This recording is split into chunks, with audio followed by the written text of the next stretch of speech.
If anybody is having addiction to liquor, that deliverance. Lord Jesus, the angel of deliverance came. He needs deliverance. The power of God who has put this coat upon me. The angel of deliverance power is coming upon you. You are addicted to liquor. The angel of deliverance now comes upon you. The power of deliverance is taking place. Thank you, son Arochiraj. You are delivered. Thank you, Lord Jesus. Enough. இனி கர்த்தர்காய் வாழ்வீர்கள். Coffee குடிக்கலாம், tea குடிக்கலாம், வேற எதுவும் குடிக்கக்கூடாது. Okay. God loves you, brother Arokiyaraj. God loves you. என் பெயர் ஆரோக்கியராஜ். நான் துப்பாக்கி தொழிற்சாலை 30 வருடங்களாக பணிபுரிந்து இப்பொழுது ஓய்வில் இருக்கிறேன். நான் வெகு நாட்களாக இந்த குடி மது பழக்கத்திலிருந்து ரொம்ப அடிமையாகி குடும்பத்தில் மிகவும் படாத பாடுபட்டு மிகவும் பாதித்து வந்தார்கள். நான் நிறுத்துவதற்கு எவ்வளவோ சோதனைகள் வந்த போதிலும் எவ்வளவோ கஷ்டங்கள் நஷ்டங்களில் நிறுத்துவதற்காக நான் முயற்சி செய்தேன். ஆனால் அது பலன் அளிக்கவில்லை. இதனால் என் குடும்பத்தில் மனைவி மக்கள் எல்லோருமே மிகவும் வேதனைப்பட்டு அரும்பாடுபட்டு இது நிறுத்துவதற்கான ஏழைகள் செய்து பார்த்தார்கள். அதற்கும் பலன் அளிக்கவில்லை. ஆனால் நம்ம பாஸ்டர் யார் நேரடியாக என்னை மேடையில் அழைத்து என்னுடைய உடம்பில் இருந்த அசுத்த ஆவிகளை விரட்டி அடித்து இதோடு சரியாக போய்விடும், நீ குடிக்க மாட்டாய் என்று என்னை கடவுளின் வல்லமையால் என்னை ஆசீர்வாதம் செய்து அனுப்பினார்.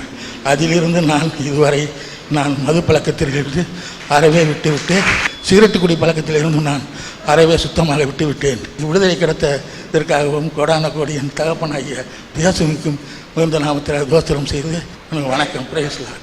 இப்போ ஒரு பாட்டில் வாங்கி கொண்டு வந்து காட்டினா என்ன செய்வீங்க? விட்டெறிஞ்சிருவீங்களா அல்லது இப்படி திரும்பி இருப்பீங்களா?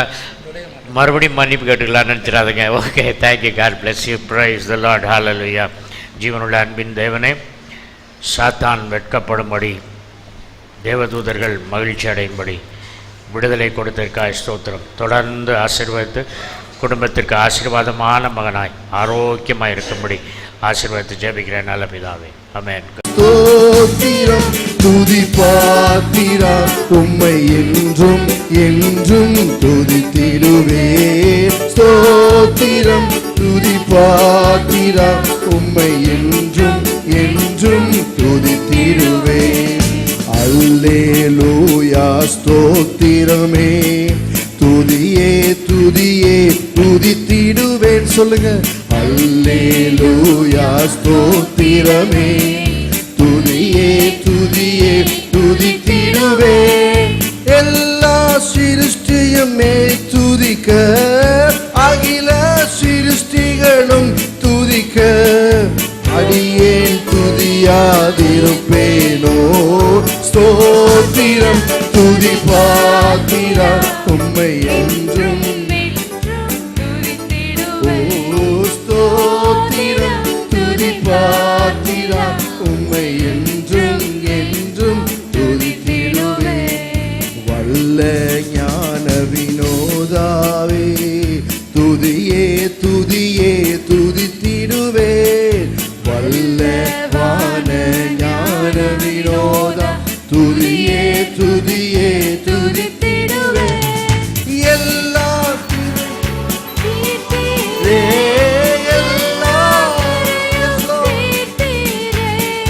தொல்லையாவும் தொலைத்தீரே.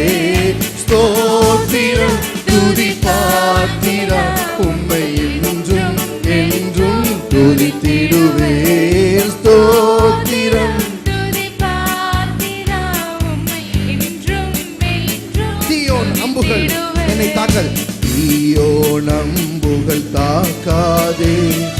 துதியே துதியே துதித்திடுவே.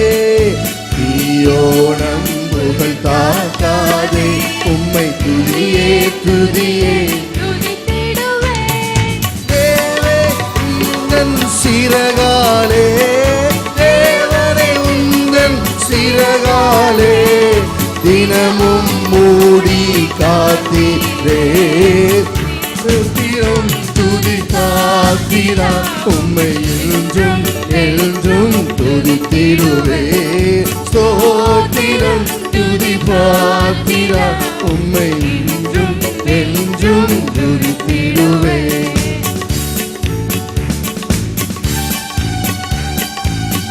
ராஜாதி ராஜாவாக அரசாளுகிற தேவனின் ஒருவரே, ராஜ்யமும் வல்லமையும் கனமும் மகிமையும் ஆண்டவரே நாங்கள் உமக்கே செலுத்துகிறோம். ஆண்டவரே, உலகத்தில் உள்ள எல்லாவற்றையும் சிருஷ்டித்தவரே, யாவுக்கும் சொந்தக்காரரே, நீதி உள்ள ராஜாவாக உத்தரவு அருளுகிறவரே, பாவம் போக்க வந்தவரே, ராஜாதி ராஜாவே, கர்த்தாதி கர்த்தாவே, மகிமையுள்ள சிங்காசனத்தில் வீற்றிருக்கிறவரே, oh, we give you glory, Lord.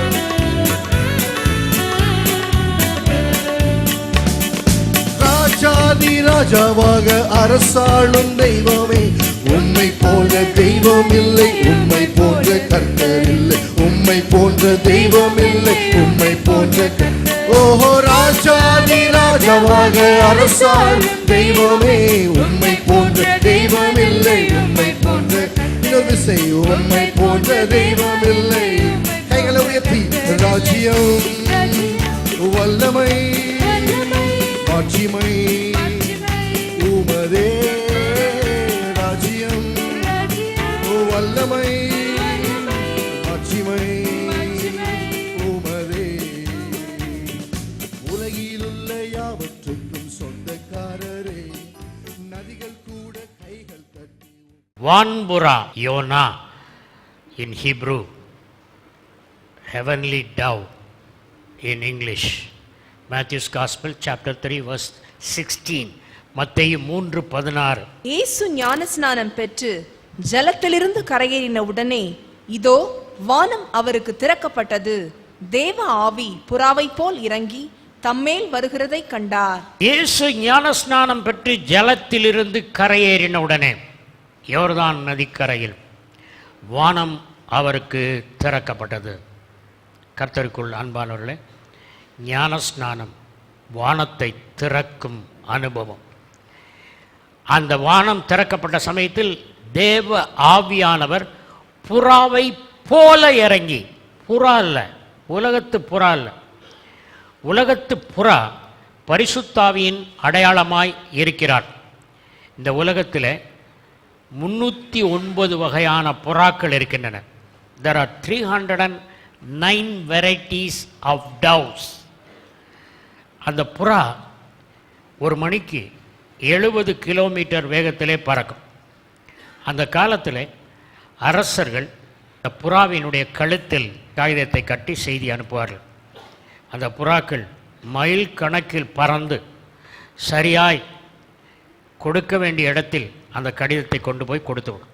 Courier சர்வீஸை நமக்கு ஆரம்பித்து வச்சது புறா தான். ஒரு இடத்துலேருந்து ஒரு இடத்துல போய் ஹோம் டெலிவரி. அந்த புறா தான் உலகத்தில் செய்தி எடுத்து அரசர்களுக்கு உதவிய புறா இன்று பரலோகத்தின் செய்தியை எடுத்து நமக்கு கொண்டு வந்து ஆவியிலே பதிக்கிறதாக இருக்கிறது. இந்த புறா இயேசு கிறிஸ்துவின் மேல் இறங்கியது மிகவும் முக்கியமானதோர் சம்பவம். ஏன் முக்கியமான சம்பவம் என்று சொல்கிறேன் என்றால், யாரும் பரிசுத்தாவியின் உதவி இல்லாமல் ஊழியம் செய்தால் அந்த ஊழியம் வல்லமை உள்ளதாக இருக்காது. அந்த நாட்களில் நான் பிரசங்கம் பண்ணும் பொழுது அடுக்கு மொழியில் கவிதை நடையில் பிரசங்கம் பண்ணுவேன். ஆசுகவி என்று சொன்னால் எழுதி படிக்காமல் அந்த நேரத்திலேயே கவிதை பாடுவது ஆசுகவி. ஆசுகவி பாடுவேன். மக்கள் சொல்லுவாங்க, எப்படி இருந்ததுயா பிரசங்கம், தமிழ் ரொம்ப super. They saw my Tamil, they did not see Jesus Christ. யார் ஒரு திரிய விளக்கில் பார்க்குறாங்களோ அதில் ஜுவாலை இல்லைன்னு அர்த்தம். பிரசங்கியாரை பார்த்தாங்கன்னா அங்கே பரிசுத்தாவியை பார்க்கவில்லை என்று அர்த்தம். ஆகவே ஒரு காலகட்டத்தில் நான் நினச்சேன், ஆண்டவரே நான் பிரசங்கம் பண்ணுறேன், நல்லா பேசுகிறீங்க, சிரிக்கிறாங்க மக்கள், ஜோக் அடிச்சேன்னா வாயறு குலுங்க சிரிப்பாங்க, அப்படி பண்ணுறேன் ஆண்டவரே, ஒரு ஆத்மாவும் ரசிக்கப்பட மாட்டேங்க. என் கண்ணீரோடு அழுத பொழுது ஆவியானவர் என்னோடு ஈடுபட்டு எப்படி பிரசங்கம் பண்ணுவது என்று சொன்னான். இந்த புறாவை பற்றி சொல்ல விரும்புகிறேன்.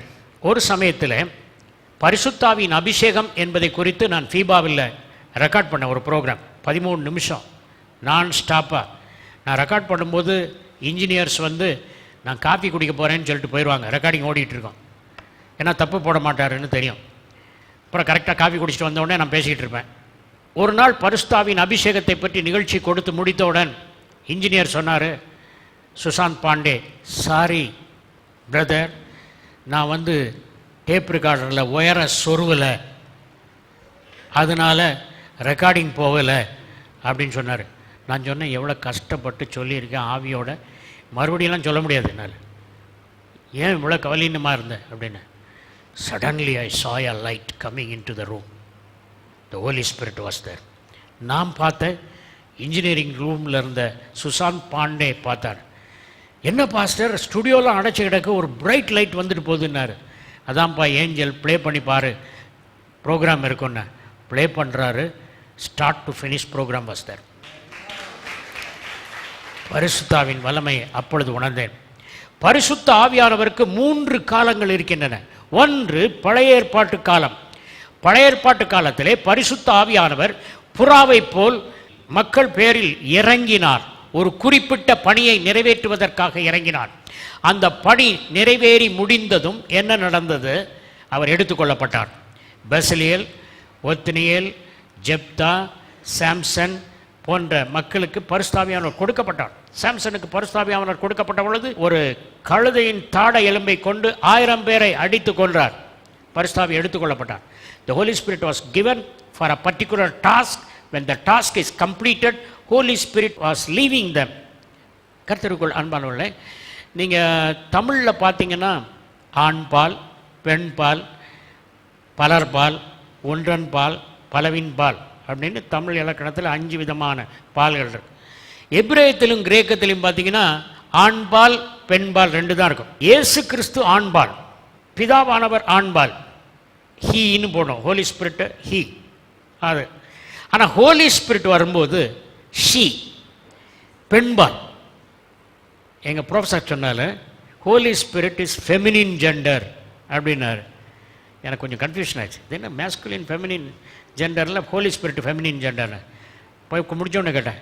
ஹோலி ஸ்பிரிட் ஃபெமினின் ஜெண்டர்னு பைபிளில் போட்டிருக்கான்னு. போட்டிருக்குன்னா எங்கே சொல்லுங்கள் அப்படின்னு.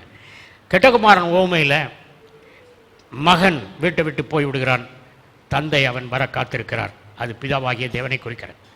ஆடு தொலைந்து போகிறது, அது குமாரனாகிய இயேசு கிறிஸ்துவை குறிக்கிறது. 10 நாணயங்கள் தொலைந்த சமயத்தில் ஒரு பெண் விளக்கை கொளுத்தி வீட்டை பெருக்கி அந்த நாணயத்தை தேடுகிறதை பார்க்கிறோம். அந்த இடத்துல Holy Spirit is put as a lady. So, according to Hebrew grammar, the Holy Spirit is a feminine gender. அது ஒரு பெண்பால். இது எப்படி, இது வந்து ஒரு மனித ரூபத்தில் பெண்பால்னு சொல்கிறான்னு சொல்லி தப்பிதமாக சொல்லிடுறாங்க. ஏன்னா Holy Spirit is very gentle. மாப்பிள்ளை கொஞ்சம் முறுக்காக இருப்பார், மனைவி கொஞ்சம் அமைதியாக இருப்பான். இயேசு கிறிஸ்து கொஞ்சம் கோபமாக இருப்பார், சில வேளை பரம்பெடுத்துருவார். காசுக்காரங்க அந்த எக்ஸ்சேஞ்ச் பண்ணுறவங்கெல்லாம் தள்ளி விட்டார். அவர் வந்து மத்தேயு 21ஆம் அதிகாரம் 12ஆம் வசனம். இயேசு தேவாலயத்தில் பிரவேசித்து ஆலயத்திலே விற்கிறவர்களும் கொள்ளுகிறவர்களுமாகிய யாவரையும் வெளியே துரத்தி காசுக்காரருடைய பலகைகளையும் புறா விற்கிறவர்களின் ஆசனங்களையும் கவிழ்த்து. புறா விற்கிற கடைங்க நிறையா புறா அடைச்சி வச்சிருந்தது. உடன் கேசிங்கில் இவர் போனார், ஒரு எத்து கொடுத்தார். அது கீழே விழுந்து அந்த கேசிங் உடைஞ்சி புறாவா 100கணக்கான புறா மேலே பறக்குது. ஒலிவ மலையிலேருந்து ஒருத்தன் பார்க்குறான், என்னடா திடீர்னு ஆலயத்திலிருந்து வெள்ளப்புறா 1000கணக்கில் பறக்குது அப்படின்றான். இயேசு கிறிஸ்து தான் பரிசுத்த ஆவியானவரை இந்த உலகத்தில் அவிழ்த்து விட்டவர். அன்று ஆலயத்தில் புறாக்களை பறக்க விட்டவர். நான் போகிறேன் பிதாவினிடத்தில், உங்களை நான் ஆர்ஃபன்ஸாய் விடமாட்டேன், உங்களுக்கு ஒரு தேற்றரவாளனை அனுப்புவேன் என்று சொன்னார். பரிசுத்த ஆவியானவருக்கு கிரேக்கத்தில் 2 வார்த்தை, பாராக்ளீட்டாஸ்.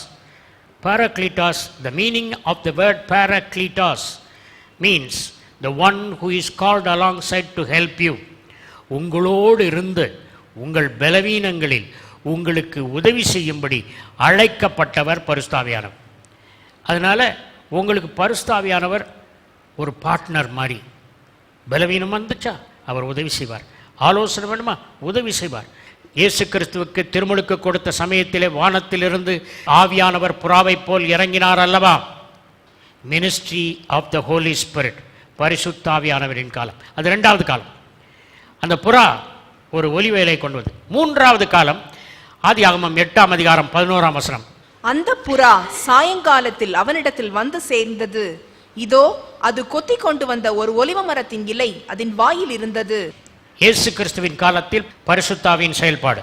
மூன்றாவது நமது காலத்தில் பரிசுத்தாவின் செயல்பாடு. ஜெனசிஸ் 8:12. பின்னும் 7 நாள் பொறுத்து அவன் புறாவை வெளியே விட்டான். அது அவனிடத்திற்கு திரும்பி வரவில்லை. அது அவனிடத்தில் திரும்பி வரவில்லை. பரிசுத்த ஆவியானவர் பெந்தேகோஸ்தே நாளில் கொடுக்கப்பட்டார். அதற்கு பின்பு பரிசுத்த ஆவியானவர் இந்த உலகத்தை விட்டு போகவில்லை. அவர் உலகத்தில் தான் இருக்கின்றார். அப்போஸ்தலர் நடபடிகளில் 40 தடவை பரிசுத்த ஆவியானவரை பற்றி வருகிறார். லூக்கா டாக்டர், அதனால் 40 தடவை ஹோலி ஸ்பிரிட்னு எழுதுகிறார். மத்தேயுல 5, மார்க்கில் 4 தடவை, யோவானில் 3 தடவை, எபிரேயர் கழுத்து நிருபத்தில் 5 தடவை, பேதுரு நிருபத்தில் 2 தடவை. நோவாவின் நாட்களில் காகமும் புறாவும், காக்கா கருப்பு, புறா வெள்ளை. காக்கா செத்த பிணத்தை சாப்பிடும், புறா அது தானியத்தை தான் சாப்பிடும். புறா வெள்ளையாயிருப்பதின் காரணம் என்ன? வெளிப்படுத்தின விசேஷம் 19ஆம் அதிகாரம் 8ஆம் வசனம். சுத்தமும் பிரகாசமுமான மெல்லிய வஸ்திரம் தரித்துக் கொள்ளும்படி அவளுக்கு அளிக்கப்பட்டது. அந்த மெல்லிய வஸ்திரம் பரிசுத்தவான்களுடைய நீதிகளே. பரிசுத்தவான்களின் நீதி. புறா வேண்டாத சாப்பிடாது. Pure vegetarian, pure seeds. புறா மற்ற பறவைகளைப் போல் அது பாடாது. அது கூவும், புலம்பும். கர்த்தருக்குள் அன்பானவர்களே, பரிசுத்த ஆவியானவரை துக்கப்படுத்தாதிருங்கள் என்று, பரிசுத்த ஆவியானவரை அவித்து போடாதிருங்கள் என்று எபேசியர் 4:30 1 தெசலோனிக்கர் 5:19 சொல்லப்பட்டிருக்கிறது. புறாவின் ரெக்கைகளை பார்த்தீங்கன்னா அது இப்படி இருக்கும். எப்படி இருக்கும்? தலையை நோக்கி இருக்கும். மற்றதுக்கெல்லாம் ரெக்கை வேறு, அதனுடைய டிப் வித்தியாசமாக இருக்கும். 309 வகை புறாக்களிலே மத்திய கிழக்கு நாட்டில் ஒரு புறா இருக்கிறது.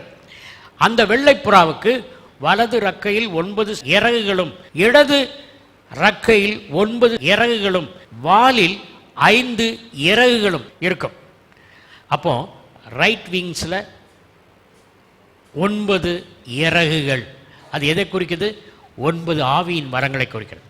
வலது பக்கத்தில் 9 இறகுகள். அது எதை குறிக்கிறது? ஆவியின் கனியை குறிக்கிறது.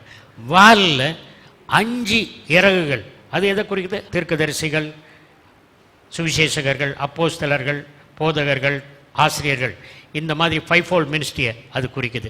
அந்த புறா இனிமையான குரல் கொடுக்காது.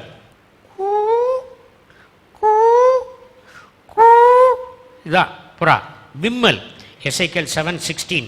அவர்களில் தப்புகிறவர்கள் தப்புவார்கள், ஆனாலும் அவர்கள் அனைவரும் அவனவன் தன் தன் அக்கிரமத்து நிமித்தம் துக்கித்து கூப்பிடுகிற பள்ளத்தாக்குகளின் புறாக்களைப் போல மலைகளில் இருப்பார்கள். துக்கித்து புலம்பும் பள்ளத்தாக்கு புறாக்களைப் போல் புலம்புவார்கள். புலம்பும். பாருங்க, இந்த காக்கா குஞ்சு இருக்கும்போது அந்த காக்கா குஞ்சு யாராவது எடுக்க வந்து அந்த காக்கா போய் அவங்கள கொத்தும். ஆனால் புறா குஞ்சு எடுக்க வரும்போது புறா பார்த்துட்டு இருந்து அழும். அது சண்டை போடாது. எடுத்துகிட்டு போகிறீங்களா, எடுத்துகிட்டு போங்க. அது அப்படி இருக்கும். உன்னத பாட்டில் புறாவை பற்றி பல வசனங்கள் வருகின்றன. 2:14. கண்மலையின் வெடிப்புகளிலும் சிகரங்களின் மறைவிடங்களிலும் தங்குகிற என் புறாவே. கண்மலை வெடிப்பு. கண்மலைங்கிறது இயேசு என்னும் கண்மலை. அந்த வெடிப்பில் போய் அந்த புறா தங்கும், சேஃபாக இருக்கும். புறாவை நீங்கள் பார்த்தீங்கன்னா அந்த கண் 2 கண்ணில் எப்போவுமே ஈரமாக இருக்கும். மணவாட்டிய புறா என்று சொல்கிறத பார்க்குறோம். என்ன அர்த்தம்? ஆத்மாவுக்காக கண்ணீர் வடிக்கிற மணவாட்டி. எப்போ ஆத்மா ஆதாயம் பண்ணலாம் அப்படின்னு சொல்லிட்டு, they don't want popularity, they want souls. They want to be in the closet praying. Mostly personalities behind the screen.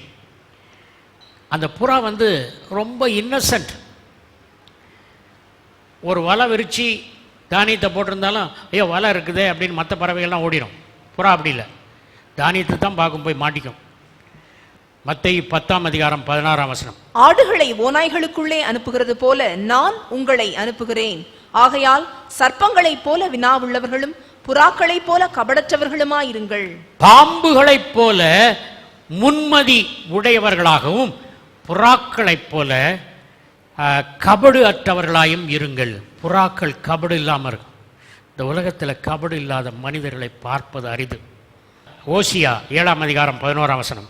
எப்பிராயீம் பேதையான புறாவை போல் இருக்கிறான். எப்ராயிம் பேதை புறாவை போல் இருக்கிறான். பேதை.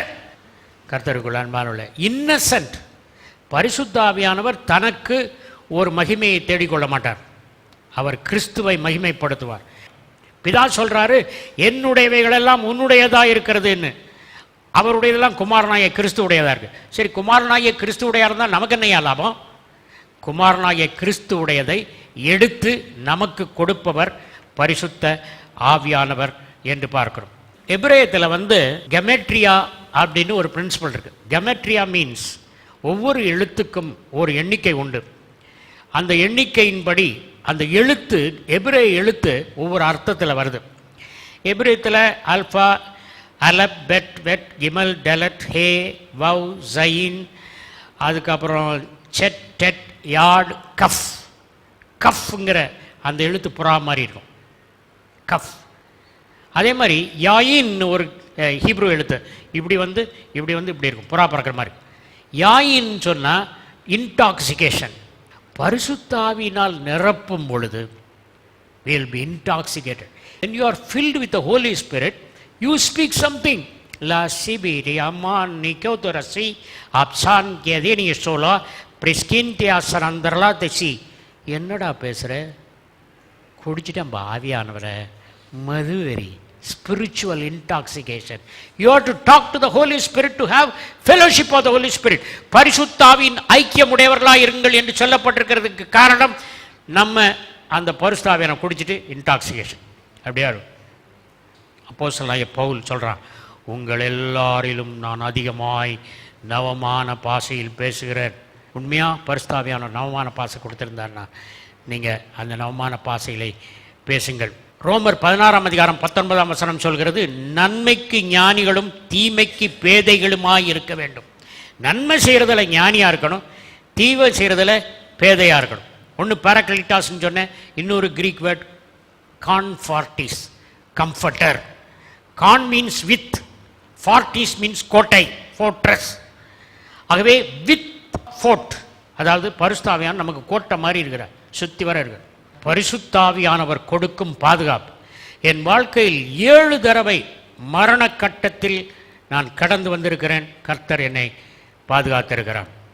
ஒரு தடவை மெட்ராஸில் மவுண்ட் ரோடில் ஆட்டோவில் போகும்போது அம்பாசிடர் கார் அடிச்சிட்டான். ஆட்டோ அப்படியே சுழண்டு கரெக்டாக நின்றுச்சு, போனோம்.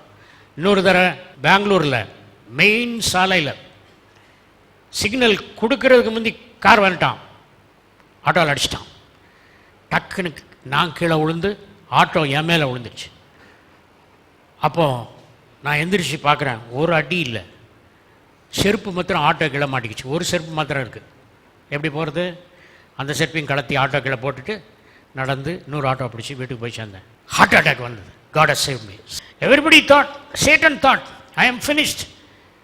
Eli Tata is out. Glory is gone. No.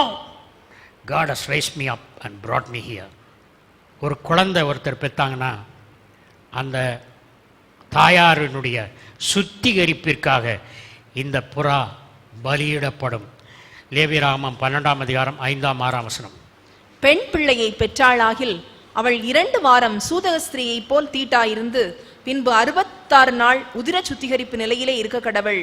அவள் ஆண் பிள்ளையாவது பெண் பிள்ளையாவது பெற்றதற்காக அவளுடைய சுத்திகரிப்பின் நாட்கள் நிறைவேறின பின்பு அவள் 1 வயதான ஆட்டுக்குட்டியை சர்வாங்க தகன பலியாகவும் ஒரு புறா குஞ்சையாவது காட்டு புறாவையாவது பாவ நிவாரண பலியாகவும் ஆசரிப்பு கூடார வாசலில் ஆசாரியனிடத்திற்கு கொண்டு வர கடவள். இயேசு கிறிஸ்துவனுடைய தாயார் ரொம்ப போர். விருத்த சேதனம் பண்ணும் சமயத்தில் இயேசு கிறிஸ்துவுக்கு அவங்க ஒரு காணிக்கை கொடுக்கணும். அந்த காணிக்கை எது கொண்டாடுறாங்க தெரியுமா? புறா காணிக்கை கொண்டாடுறாங்க. ஏழைகள் கொடுக்கிற புறா காணிக்கை கொண்டாடுறாங்க. கையில் ஏந்தி இருக்கிறது தேவாட்டுக்குட்டி. பரிசுத்தாவியானவரை பற்றி இது இனிஷியல் டாக், எலிமெண்ட்ரி டாக்.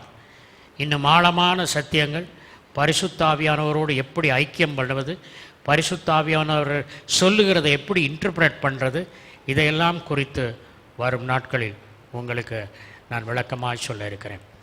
ஜீவனுள்ள எங்கள் பரமபிதாவே, அநேக மக்கள் பரிசுத்தாவியின் அபிஷேகத்தை பெற்றுக்கொள்ள வேண்டும் என்று ஆவலாய் காத்திருக்கிறார்கள். இப்பொழுது நான் அவர்களுக்காய் ஜெபிக்கும் பொழுது, ஒரு மகன் தன் தந்தையினிடத்திலே அப்பத்தை கேட்டால் அவனுக்கு கல்லை கொடுப்பானோ? மீனை கேட்டால் பாம்பை கொடுப்பானோ? முட்டையை கேட்டால் தேளை கொடுப்பானோ? கொடுக்க மாட்டான். பொல்லாதவர்களாகி நீங்கள் உங்கள் பிள்ளைகளுக்கு நல்ல ஈவுகளை கொடுக்க அறிந்திருக்கும் பொழுது பரமபிதா உங்களுக்கு பரிசுத்த ஆவியானவரை கொடுப்பார் என்பது அதிக நிச்சயம் அல்லவா? தாகத்தோடு இருக்கும் சகோதரியே, you receive the Holy Spirit, the supernatural power of God comes through your internet, comes through your television screen. You are filled with the Holy Spirit. தேவ ஜனமே, பரிசுத்த ஆவியை பெற்றுக்கொள்ளுங்கள். receive the Holy Spirit. heavenly language இப்பொழுது பேச ஆரம்பிங்கள். நீங்கள் குரல் கொடுங்கள். உங்கள் குரலை தேவன் ஒரு நவமான பாஷையாய் மாற்றி பேச கிருபை செய்வார் இயேசுவின் நாமத்தில். Praise the Lord. என் பேர் ஸ்ரீதர். பிப்ரவரி மாதம் விக்டர் ஞானராஜ் ஐயா சபையில் இயேசு கிறிஸ்துவின் ரத்தத்தின் வல்லமையை குறித்து சிடியை இன்ட்ரடியூஸ் பண்ணாங்க. நான் அதை கேட்டுட்டு நான் வீட்டுக்கு போயிட்டேன். வீட்டுக்கு போன பிறகு எனக்கு உள்ளேருந்து ஒரு விதமான ஏவுதல், இந்த ரத்தத்தை குறித்து நீ இந்த சிடியை நீ கேளுன்னு சொல்லி எனக்கு உள்ளேருந்து ஒரு வாய்ஸ் வந்தது. நான் உடனே அந்த சத்தத்துக்கு கீழ்ப்படிஞ்சு நான் உடனே போய் ஆஃபீஸில் போய் இந்த சிடியை வாங்கினேன்.